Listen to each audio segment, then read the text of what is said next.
Hello there, my beautiful students, as well as the few of you who actually enjoy watching my videos. This is Lady Silver Vixen coming back at you again for another round. What we're going to cover today is a few questions. Do I need to find a coven?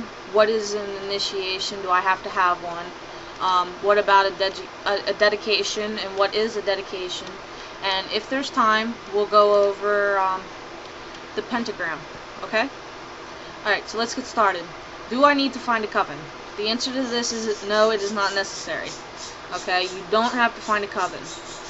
Some people work well in groups, some are better solitary and working by themselves. It's really up to you. Don't feel that in order to be a real witch, you need to be part of a coven, because it's not absolutely necessary. Some find that the political power struggles that go on in most covens to be too much of a distraction from the purpose of a coven to work together. A person new to the group might be intimidated by the leaders and not follow his or her own feelings as to what is best. Feelings are important. You must do what you feel is the right thing for a particular situation. Trust yourself and your abilities. The next question was, what is it about an initiation? An initiation is used to mark one as a recognized part of a group. It means that the person has the intention of following the path chosen. Each Wiccan tradition has its own ceremony. In these traditions, you are only recognized as Wiccan if you have undergone such a ceremony. These rites are usually secret. It is not necessary to have been initiated to be Wiccan. The ceremonies performed by the different traditions are important in the traditions themselves, but real initiation comes from inside. It is not just ceremonial. What basically that's saying is that it's your one-on-one. It's your personal time with the goddess. You will know when you've been initiated. You'll feel it.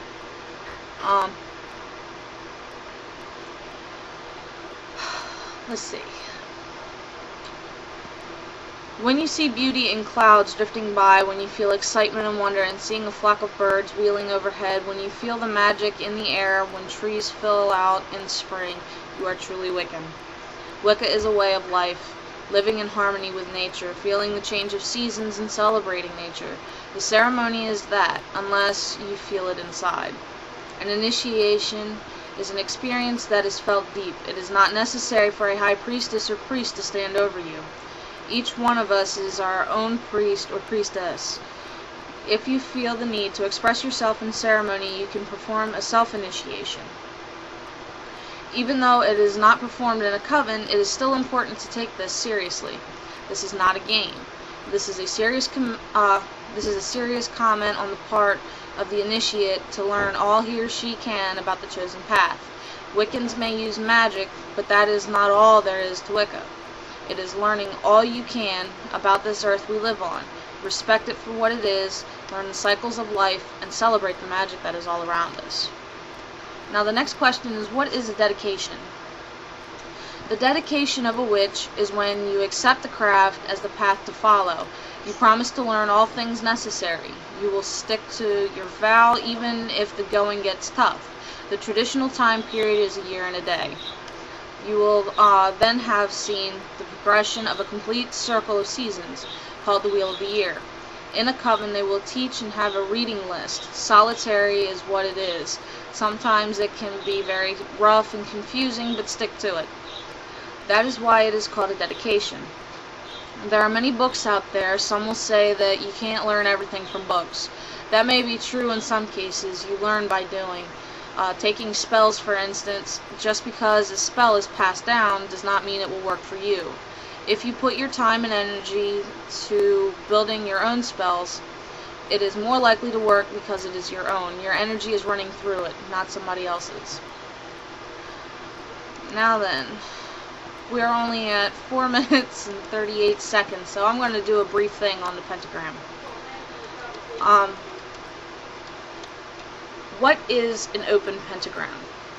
A pentagram may be open, without a surrounding circle. This is the active form, symbolizing an outgoing of oneself, preparing for conflict, aware, active. As a pagan religious symbol, the open pentagram represents an open, active approach. Now, a closed pentagram, or one that has a circle around it, it contains and protects. The circle symbolizes eternity and infinity, the cycles of life and nature. The circled pentagram is the passive form, implying spiritual containment of the magic circle and the individual nature of the pagan religious path. Okay? Now, this is going to be the big one. I'm sure I'm going to get a lot of comments on this one, but I'm going to cover the inverted pentagram from a pagan perspective. The implication of inversion of a pentagram is the spirit is subservient to matter, man subservient to his carnal desires. It has come to represent the dark side and is considered a symbol of evil by Christians.